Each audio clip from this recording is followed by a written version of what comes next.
नमस्कार मित्रांनो, तर आज आहे 27 ऑगस्ट। तर आज आपण एक छोटा स्कॅल्प प्लॅन केला होता मॉर्निंग सेशन मध्येच, ज्यामध्ये आपल्याला 13 ते 14 पॉइंट आपण कॅप्चर करणार होतो निफ्टी मध्ये, आणि ज्याचं एसएल होतं आपला फक्त 3 ते 4 पॉइंटचं।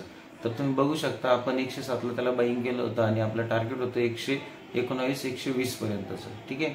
सो आपलं यामध्ये रिस्क टू रिवॉर्ड ज्यावेळेसला आपला मेंटेन होत असेल तर अशा वेळेसला आपण ट्रेडला एंट्री करून क्वांटिटी साईज जास्त घेऊन आपण काम केलं पाहिजे। जर समजा आपली याच्यामध्ये जर क्वांटिटी जर 1000 किंवा 1500 जर क्वांटिटी असली असती तर 1500 क्वांटिटी इंटू तुम्ही जर 10 पॉइंट्स किंवा 13 पॉइंट्स जर म्हटले तर 13 पॉइंट इंटू 10 केलं तर तुमचे 13 म्हणजे सरळ खूप मोठ्या प्रमाणात तुमचे पैसे बनतात। जवळजवळ आपण जर कॅल्क्युलेशन केलं चालत धाती गाडून टाक भीती